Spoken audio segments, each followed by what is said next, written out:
So the recording has now started. So we proceed with lesson 1, understanding ways to collect data. Though your studies in research project are quite exclusive to only one particular method of data collection, I still feel the need to have these information discussed with all of you for the purpose of really exploring the context of research. Again, please do not be surprised if you find some of these terms not applicable to the study that you are doing, because technically almost all of your researches in our research project subject fall into one category only. But sooner or later, when you proceed to making more researches in college or when you are employed to do a form of research, then don't be surprised that you'll do any of these data collections designs. To begin, it's imperative that we define what a research design is. A research design is the conceptual structure within which research would be conducted. It is what defines how that research is going to determine and at the same time obtain the necessary information that would allow it to answer the question or the research questions or and respond to its research objectives.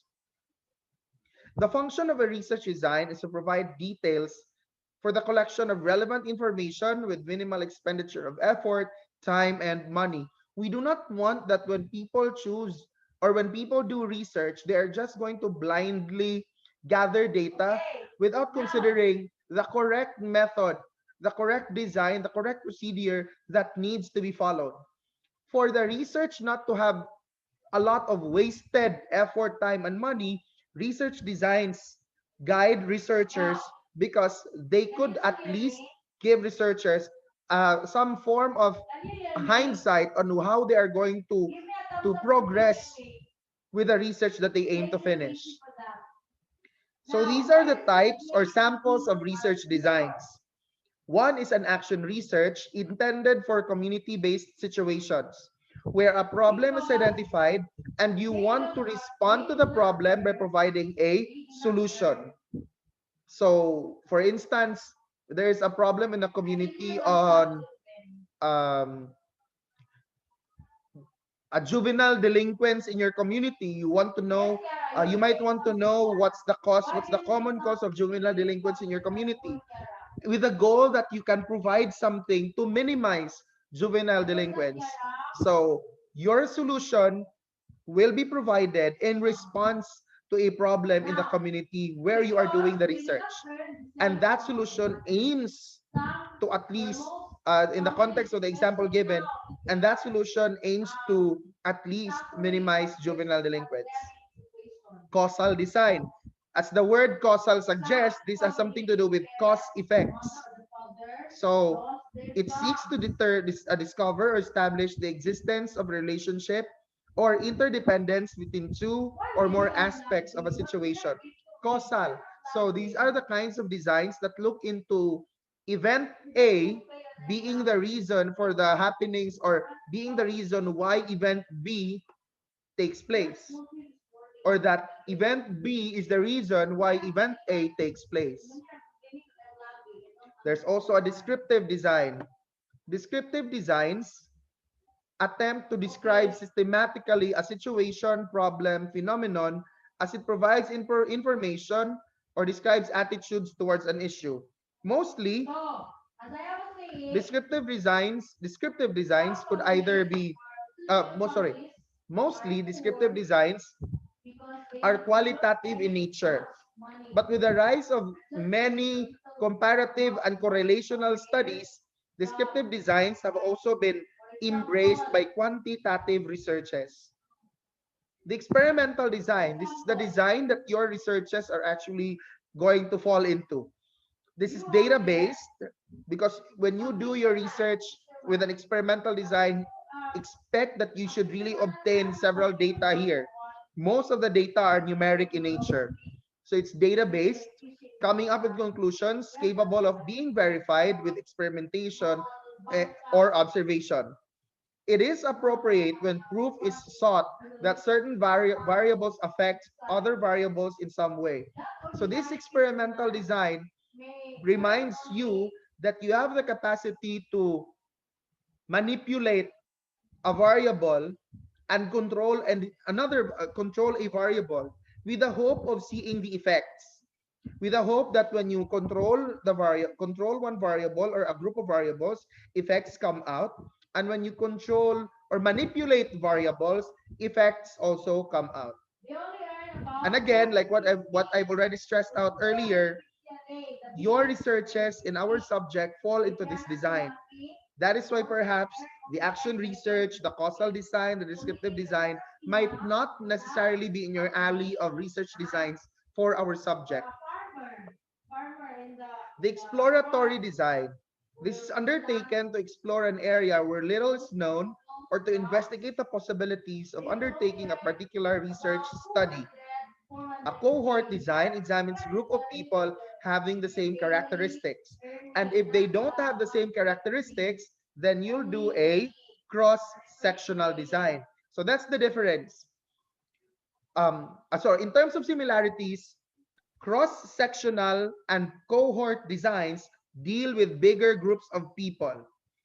It's just that the cohort design deals with a group having the same characteristics, while the cross-sectional design deals with a group that possesses different characteristics.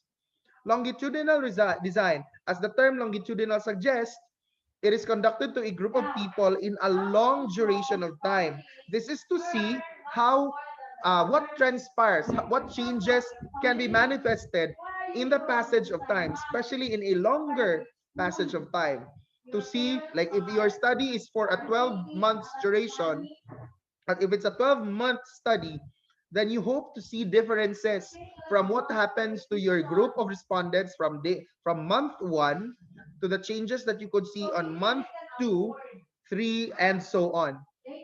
If to those who are willing, if only you had the time that you are not pressed by finishing the semester, complying with merely a requirement for research, you could, of course, do an experimental design that is also longitudinal in nature. And yeah, that reminds us now that these research designs can overlap. You can do a descriptive design, which is, sorry, an experimental design, which is causal in nature. You can do a longitudinal design, which is also experimental. Sequential design. This is conducted in different stages so that adequate information will be gathered. And the last one is a mixed method design, which kind of incorporates qualitative and quantitative researches together. But of course, in the process of doing this, in the process of understanding data collection, the concepts of population and sampling will not be will be inevitable. It's just normal, especially for quantitative researches, to do to experiment with the population, or if not, to do the sampling out of that population. Sometimes, or if not sometimes, most of the time, dealing with the population would prove to be quite inefficient, while or at the same time impractical. So sampling is highly suggested. But of course, if the entire population can be tapped for research, that that is not going to be stopped. If resources and if your resources would allow you to tap into the entire population, then go. But if it proves to be more of a problem or challenge, or it's going to be too tedious, to take note, too tedious to work for the entire population, it would be practical to work with a sample. A sample is a segment of the population selected to represent the population as a whole. Thus, the sample has to be carefully chosen. Take note, for instance, in a population of 100, the sample must represent the characteristics found in that population group of 100 people. So it needs to be carefully done. As much as possible, it has to be really and highly objective. Ideally, the sample should be representative and should allow the researcher to make accurate estimates of the thoughts and behavior of the larger population. That's the reason why the sample has to be a very has to be picked out carefully from the entire population. They are to represent the thoughts and behavior of the totality of the group. Therefore, if the sampling method or if the person chosen in that sample has been picked out with no good support on why that participant has been chosen, then we can't really say if that sample stands as an accurate representation of the entire group. When we do the sampling method, when we do sampling, we are reminded by these three guide questions or three decisions. First, we begin with who will be surveyed. This leads to what answer, and that's the sample. The second one, how many people will be surveyed. This leads to the number of people to number of units to comprise the entire sample. And lastly, how should the sample be chosen? So this pertains now to the sampling technique that needs to be followed to arrive at that correct number of units to comprise the sample. Types of samples. We have a probability sample and a non-probability sample. These statistics, Sir Jet, these were already introduced to them, no? Grade 9 and grade 11. So for sure, these terms are not new to you anymore because you had statistics back when you were in grade 11. But these are merely refreshers. So you have probability and non-probability samples. Probability samples give give units of the population equal chances to be selected as subject in the research. But of course, there are still subtypes to that. Non-probability samples do not provide all of the members the equal chance, all of the members of the entire population the equal chance to be selected. For the probability sampling techniques, we have the simple random sample, which is as the name suggests, simple random sample. It's too basic. It's the simplest technique by which you are giving everybody the chance to do the chance to be part of the sampling of the sample group. Fishbowl belongs, Sir Jeff, no, for simple random technique. Simple random like the fishbowl method. So you have to list all of the names in a particular container, as as the term suggests, in a fishbowl. You put all of the names there. All take note. You put all of the names, and you just pick out from the entire group whosoever qualifies then as a sample for the entire population. Because all of the names already found in the container, everybody then is given an equal chance of being selected as a sample to comprise the entire, as a unit to comprise the entire, to comprise the sample. Next, you have stratified random sample, where we provide groups, where we determine criteria in terms of how we group the population. Like for instance, you have a population of 100, so one possible stratum, one stratum that you could provide there would be age. Another stratum would probably be gender. So these are stratifications that we can do for stratified random sampling. Cluster. Cluster sampling is synonymous to stratified random sampling, except that for cluster sampling, the units of the population have been naturally grouped. They have already been naturally grouped, even without the criteria you are providing. Even outside of the criteria that you wish to classify your respondents, they have already been grouped in clusters. Let me mention a concrete example for this. A colleague of mine in HNU do tried to do a master's research maximizing the 8 sections of the stem strand. She identified each section as a cluster. So there are 8 sections. Automatically, she accounted them as 8 clusters.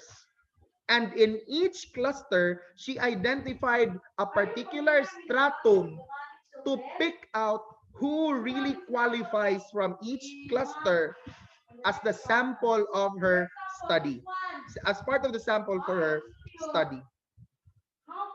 Non-probability sampling, you have convenience sample because of the tendency that we are some researchers are pressed by time, or that it's not easy to really obtain the needed participants, then they just go with whosoever is available from where they could get the information.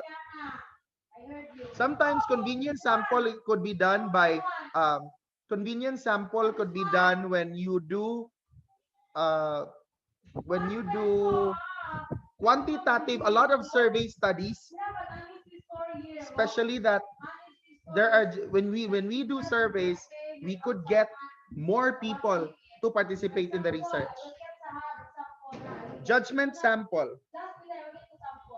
This is where we select members of the population whom we think are good prospects for the study. So this is where the researcher's judgment comes in, where the researcher thinks that that participant has the characteristics, per assumption of the researcher, has characteristics that will make him or her really qualify for the study. So it's basing now on how the researcher sees a participant to qualify or not to the study.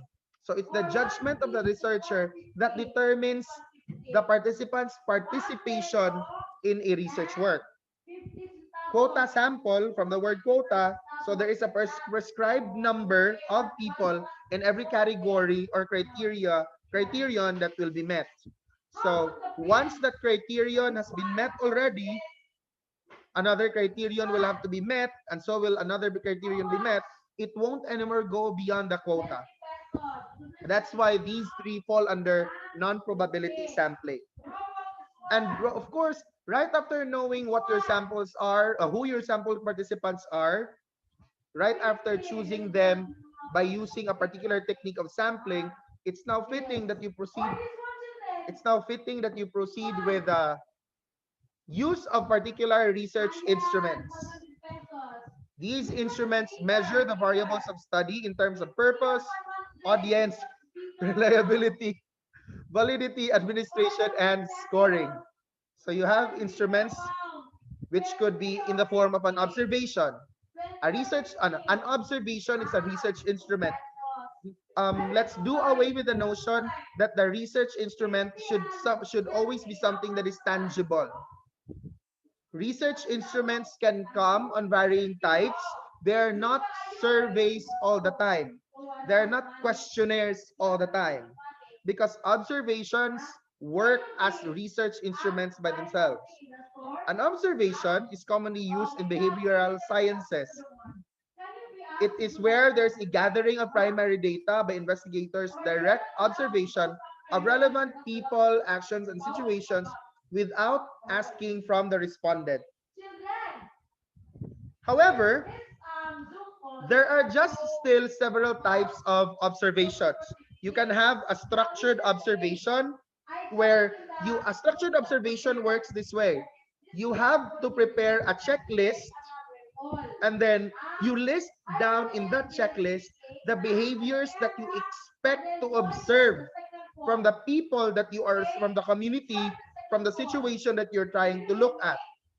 Once that behavior comes out, you'll just put it with a check mark, signifying that that behavior did happen, did occur at that point that you were doing your observation. So you can do that. However, there are also possibilities that you see the researcher simply relies on whatever comes out without necessarily defining the specific behaviors expected to be found in a situation. Because of this possibility that any behavior can just be noted, there's then a creation of an unstructured observation. So unstructured observations simply rely on whatever is shown to them. The checklist is not a requirement. The third one, a participant observation. A participant observation is where the researcher becomes a part of the entire group. So the researcher mingles with the group, talks with the participants, and with the hope that when the participant talks or responds to the researcher, particular behaviors and manifestations come out. And these are what's going to be recorded or highly accounted for.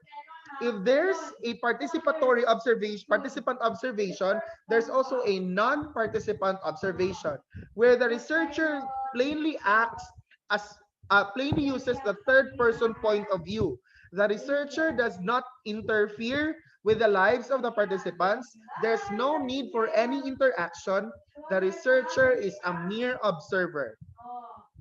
The last type of observation is a disguised observation, where it is not going to be announced, but it comes out that that already counts as the supposed situation where particular behaviors or manifestations are expected to come out.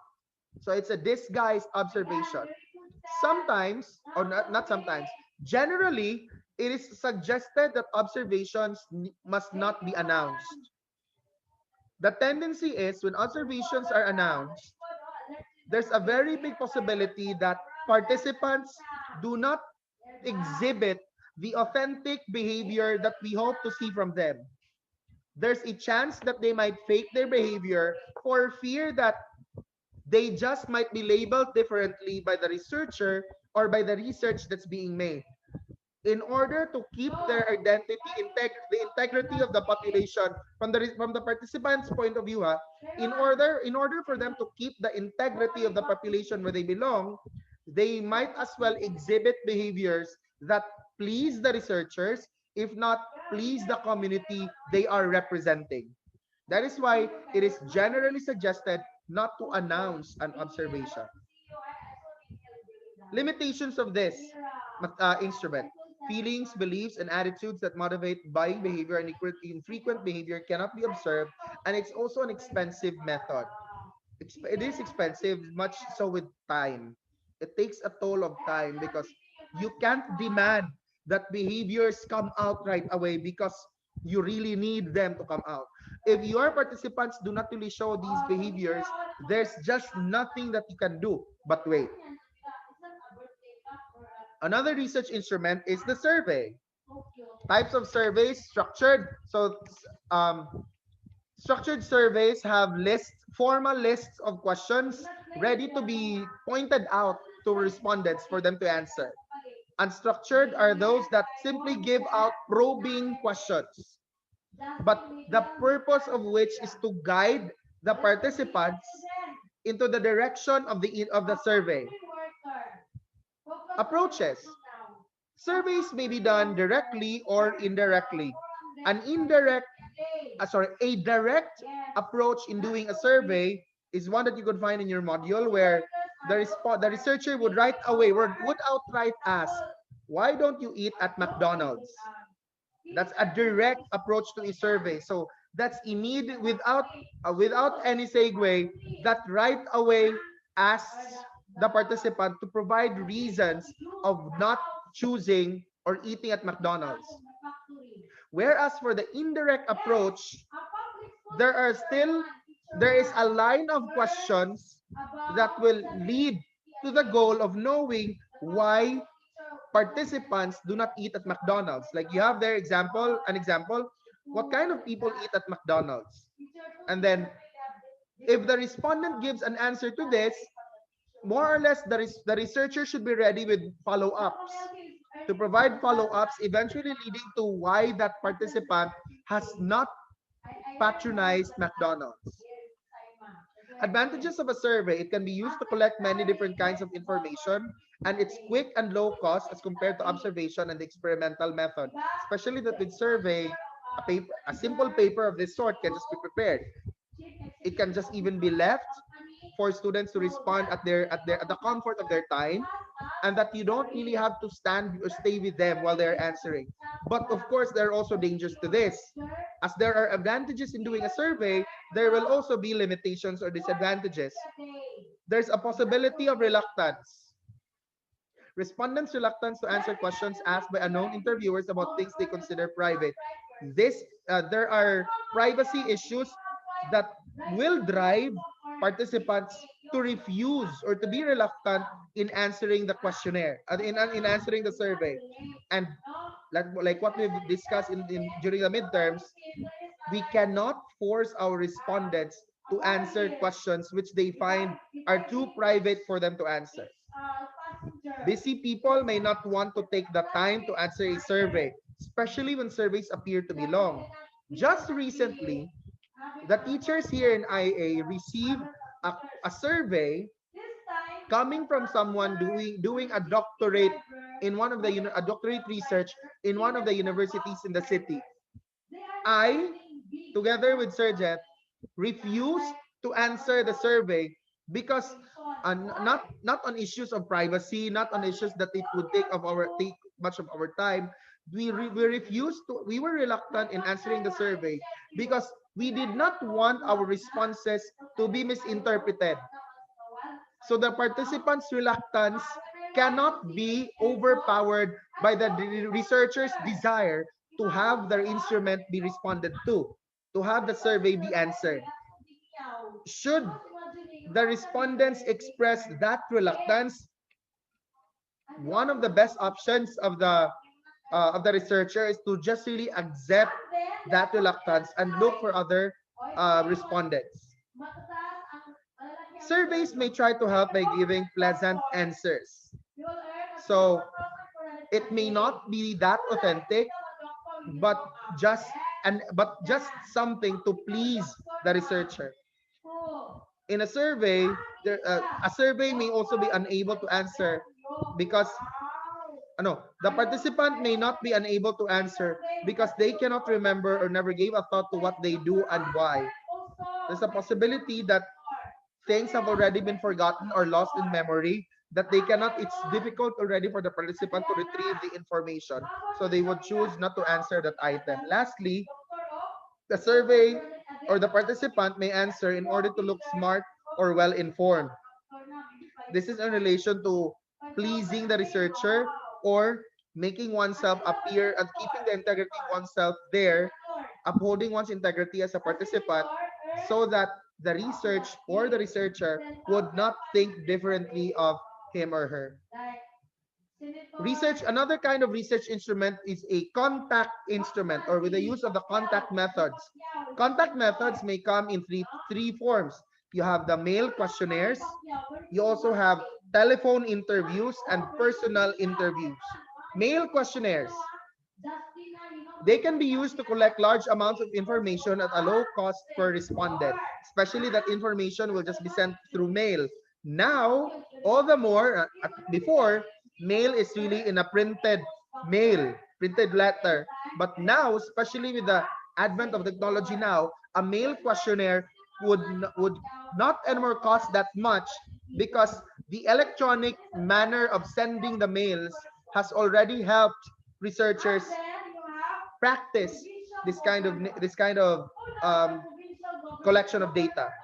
Respondents, as one advantage, respondents may give more honest answers to personal questions on a mail questionnaire because of the because of the feeling that only the researcher gets to read the contents of that mail and the mail is just sent between the researcher and the participant. There's a possibility that respondents may become more honest to personal questions. They can express themselves more. There's no particular hindrance on the worry that others might find or might read the answers that they have provided in that questionnaire. No interviewer is involved to bias the respondent's answers. That's also an advantage. The interviewer is not physically there. So the respondent will not necessarily feel conscious of what to provide as an answer.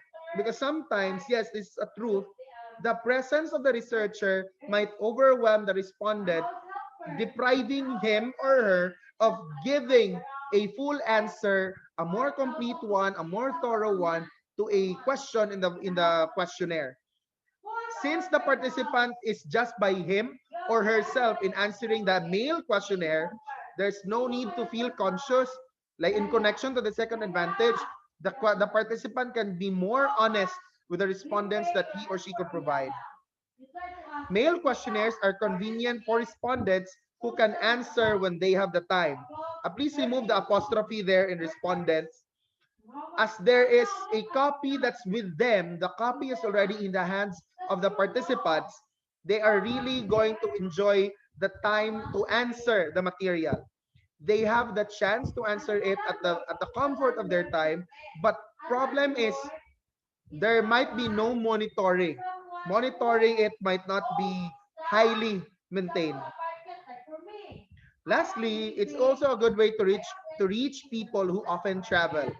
There might be participants in your research that is not around, that are not around because they're out for some travel purposes, or that they are not in the locality where they're supposed to be situated at the moment. There is still a way to reach them. There's no need to look for other participants because mail questionnaires or these questionnaires can be sent to them, especially online as a particular medium of sending the mail questionnaires. Unlike what had been shown for the other methods, though there are advantages, there could also be limitations or disadvantages. Mail questionnaires are not flexible, meaning they are to whoever the respondent is, the respondent will just have to stick to whatever is found there. There's not even a chance for the respondent to interact with the person who created the questionnaire. So there's no chance for the participant to be enlightened, for the participant to receive some elaborations regarding questions in the mail questionnaire. Response rate is often very low. This is expected because in relation to this, as it is convenient for them to respond when they have the time, there's a possibility that they cannot respond, they'll forget responding to it, they will not respond to it right away. So response rate for mail questionnaires is really often very low. They take longer to complete than telephone or personal interview. Researcher has no control over who answers. This is one thing that mail questionnaires have to also face. Since the researcher is not there to be around to see whether the participant has answered it or not, there's also no assurance if the participant is really the correct person who answered it. Another contact method is with the use of a telephone interview. Advantage, it's quick because right away the conversation initiated using the telephone responds, the questions are shows the questions and listens to the response of the participant.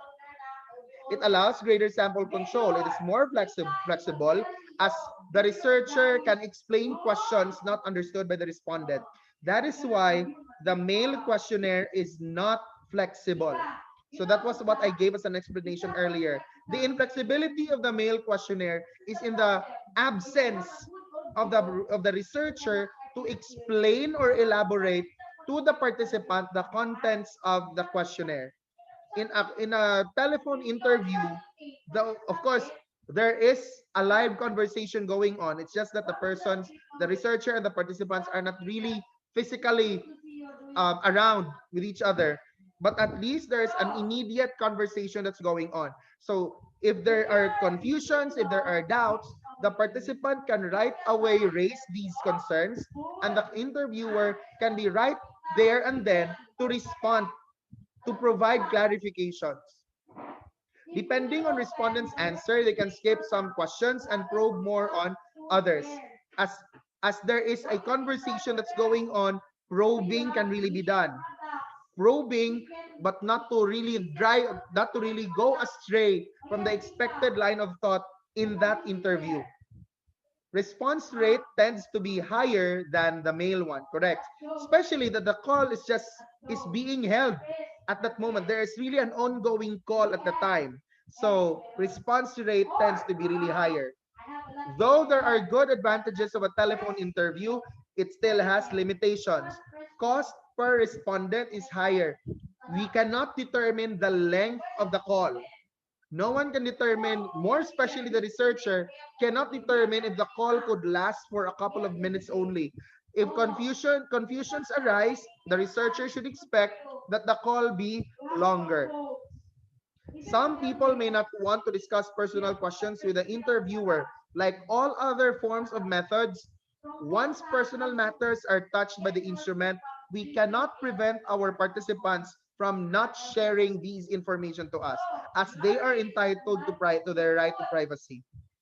Interviewers' manner of speaking may affect the respondent's answers, especially that the tone of the voice has a lot of meanings. It just might affect answers provided by the question by the interviewer. Different interviewers may interpret and record response in a variety of ways. And under time pressure, data may be entered without actually interviewing. That's the danger. That's a probable danger. Personal interviewing. It is very flexible and can be used to collect large amounts of information. Trained interviewers can hold the respondent's attention and are available to clarify difficult questions. Just like the telephone interview. They can guide interviews, explore issues, and probe as the situation requires. Personal interview can also be used in any type of questionnaire and can be conducted fairly and quickly. Interviewers can also show actual products, packages, and observe and record their reactions and behavior. But of course, generally speaking, personal interviews may still have their own disadvantages. What if, just what if, the distance between the interviewer and the participant is really significant, that the participant lives quite far from the researcher. So that's a disadvantage, that the researcher will still have to really go to the location of that particular participant. Because of these worries, other techniques, other methods, other instruments have been created. For both telephone and personal interviews, please do not forget that an interview can only happen by the approval of the participant. No matter how good your research may be, no matter how good your intentions are, if the participant still refuses to grant the request for an interview, there's nothing that you can do. Do not go through that experience that I had in college, where when I was an officer of the Central Student Government, I was ambushed by the school paper of the college department. I was ambushed over a phone call. I received a call that simply wanted to know whether it's whether I'm simply Sugadugdog, whether I'm the vice president, blah blah blah, and then right away the questions came out. At that point, my priority was to protect the name of the Central Student Government. So I gave answers to protect the integrity of the CSG. But later on, I realized that I could have not said anything. I had the right not to say anything because the phone interview, the telephone interview that I received was not formally made, nor it could have at least been informally told to me, nor was I told of it ahead of time. I was caught off guard by that interview, and that's really an invalid gesture in doing an interview coming from a school paper. So please, when you do personal interviews or even if it's a telephone interview, get the approval first of the participant to grant you that interview. When it comes to data collection procedures, we are after of ethics. Collecting data through any of the methods may involve some ethical issues in relation to the participant and the researcher. There may be some ethical concerns that the participants might encounter. There may also be some ethical concerns that the researchers will also face. So these are a few of the ethical issues concerning research participants. The manner of collecting the information might be unethical. So we need to make sure that when we collect the information, we get their approval, we do not coerce them, we do not force them. We seek their consent. We provide incentives, but as much as possible, like what was presented during midterms, we do not generally provide incentives. The purpose of incentives is just to at least give them a plan B. Plan A is to really make them a participant without the incentive, generally speaking. But if the incentive could invite them to join, then go. In terms of seeking sensitive information, we should make sure to assure our, we should make sure that we are credible enough that when we assure our participants of confidentiality, we are going to live up to the principle of confidentiality. Plus, if there are too sensitive information that your participant might not feel like divulging to us, we will not force them to share these information. The possibility of causing harm to participants. Let's be careful with this because it's really unethical to do research that is harmful to a participant. Capstone, the nature of capstone is experimental. So I've had researchers before in another school that wanted to I had a research that wanted to create a facial cream. So what that student did initially was to look for 10 people in their locality to be used as participants. But her research advisor told her not to because there is an issue on ethics, and that school before had no ethical board to determine the validity of methods in relation to ethics. The study was canceled out. Even when it comes to animals, when you're doing experiments, when dealing with researchers concerning animals, we need to still establish ethics. Uh, there was in 2018, in the school year 2018-2019, it's in the study of STEM. I don't know who's holding the paper of STEM C. And STEM A, STEM A. There's a group there that wanted to create uh, a particular lotion that is going to protect the skin from uh, trying to protect the skin from somewhere from the sun. They wanted to create a particular lotion with a particular SPF level. In order for the experiment to proceed, of course, they are not allowed to experiment with human beings. In order for the experiment to proceed, they are left with minimal options. The first option was to create an artifice that resembles the characteristics of the human skin. Unfortunately, they don't have the necessary facilities and equipment or materials to do that. The closest they could experiment with was pigs. So they could experiment with pigs, but the thing is, it would be unethical for it to be allowed for them to experiment right away with pigs. So what they did was they asked for the permission of the Department of Environment and Natural Resources. The regional office is in Tubigon. If it's not Tubigon, it's in Talim. I think Tubigon. They asked for permission and they were granted the permission by the regional office. After having been granted the permission, the permission really came out in the form of a letter that this group doing the study is allowed to do. So they were able to do the research after having been granted the permission. Of course, and the last one is the maintenance of confidentiality. As for researchers, we should avoid bias.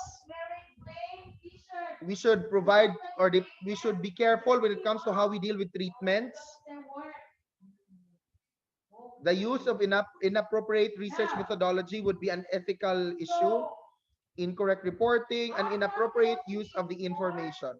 So these are reminders mainly for researchers that we should be careful with the information that we obtain in research. We should communicate it to the correct in a correct manner and to the correct audience, of course, and that the method we use should be appropriate for whatever research we are doing. So that concludes lesson 1 for pre-finals. So again, allow me to stress it once more. The research that you did for sure, that you're doing now, for sure is just a minimal aspect of the discussion that I gave you. I mean, all of you are doing experimentations. But take note, as you are doing experimentations, you're actually also going to do an observation. That's a research instrument. You're already incorporating an observation in your research here. Different perhaps with how you deal with observations involving human beings. But technically speaking, you are already doing an observation. So it's an experiment with an observation as our possible research instrument. Questions? But not all are being helped. Not all. Questions? There are only 9 participants in this call.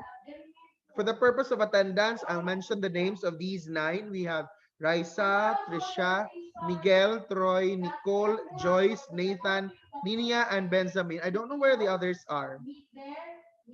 Oh, wait, you just said earlier, I know, Lex and Crisel can't be available because there are some problems in their place. So, Alberto got disconnected. oh, okay. Alberto was here earlier. I saw him when I started the call. Alberto was around, but he got disconnected. Steve is not here. Who else is not around? You go to FP1, you look at FP1. Would you consider your Who else is family not around? very I think that's just a 13. 13 of you. average? I know. Ah, yeah, 13. Not very rich. They're just in the middle. Crisel, Lex, Or poor. Steve, and Alberto. Plus the 9 of you, 13. Parents, when you answer Questions? FP1, math, you can understand. While I was waiting for everybody to join the call, I made some quick follow-up of your methods of your researches. I heard from Raisa that for your study, Joyce and Raisa, the experimentation is already going on. So you are now more or less ready to complete or to continue working on the method section. So earlier I said the methods of Joyce and Raisa is partially complete. It's partially complete now. In the case of Benjamin and Miguel, how's the experiment? Has your nutrient solution arrived already? I think not yet. Not yet. Okay. So your study will Okay, Miguel was your study shall start by the time the nutrient solution is really there. You're living in Satulipas. Who is living in Satulipas here? Benjamin, no? Sir, the only problem we have is the career itself. Yeah, again, Miguel, sorry. There are no local. The only problem we have, sir, is the courier to deliver the goods. Yes, yes. The order has been made, and as far as I know, there is no local supplier here in Bohol. It's Yeah. already in Cebu, but Oh, I okay. don't know what's keeping them from coming to Tugbilaran. But let's just hope and pray, Miguel, that this week the nutrient solution arrives here in Bohol. Okay, sir. Okay. For Trisha and Ninia, update. When We I have read, already passed. by the We have way, already. for a while, Shangha, when I checked your description and introduction in the QE, what did I place in the instructions? Give an intro and a description of the problem that is not different from the idea that you placed in the PT that you submitted. But that does not mean that you are not supposed to improve your work. Improving the PT that you submitted does not necessarily deviate from the idea that you placed in the PT. I was surprised that when I saw the introductions and descriptions of the problem, they were as incomplete as how they were with the PT. To complete the intro and the description of the problem is not a deviation from the idea that's supposed to be found in these two documents. I mean, for as long as the direction of, for as long as the goal is the same, for as long as the intention is the same with what you place in the PT, of course, I'll give credit to that. But to my surprise, they're as faulty as how they appeared in the PTs that were submitted. Lucky are those who really took the time to request me to have a sit down with their work. Because with these groups, I was able to provide the feedback, and I was also impressed.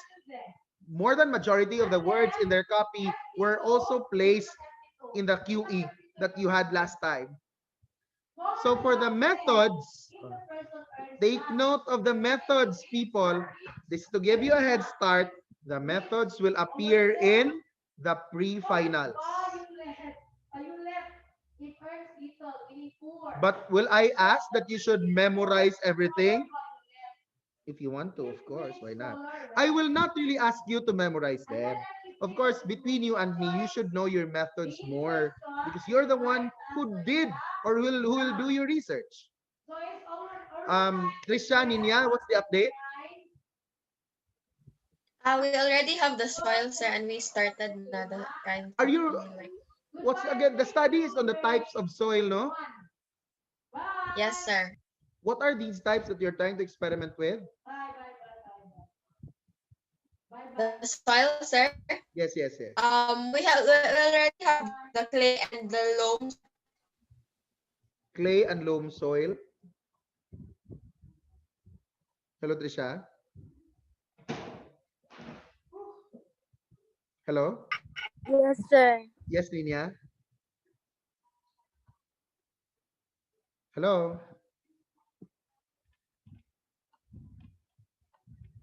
Same. Yes, yes. Will you only experiment with clay and loam soil? Yes. Okay. With what plant?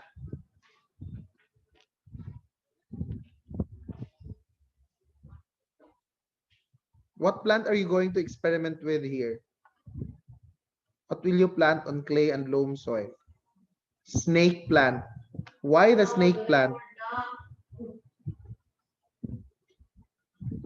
So be sure that when you choose that plant, when you choose these soils, there is a story that you'll have to convey. There's an issue that you want to solve.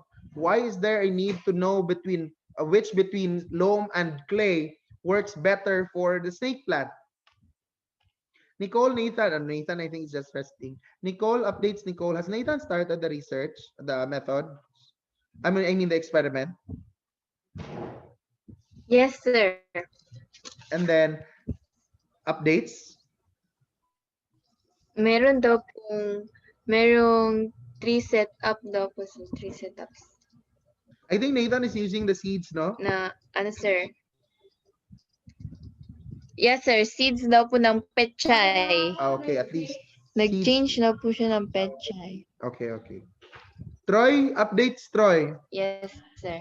We already have the cement, sir. And Wait, what is human hair as add mixture? a mixture for the brick. This is the one. Okay. I am clear. How will you test the brick, Troy? So every time you will answer me, yung shot na lang ha. We'll be using a Ganser universal testing machine. A UTM, correct. Where will you go test the test? Where will you find the UTM?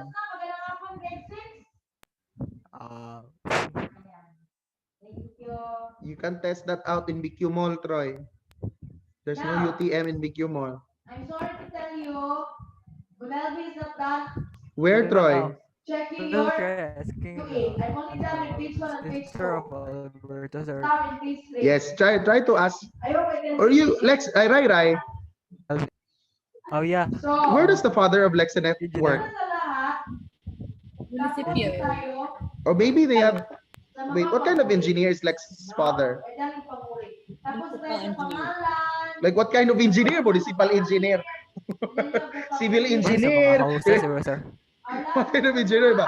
Civil engineer, electrical engineer. I just know municipal. No, I just know just municipal. I don't really know the specific, yung specific engineer. But I think I highly believe it's CE.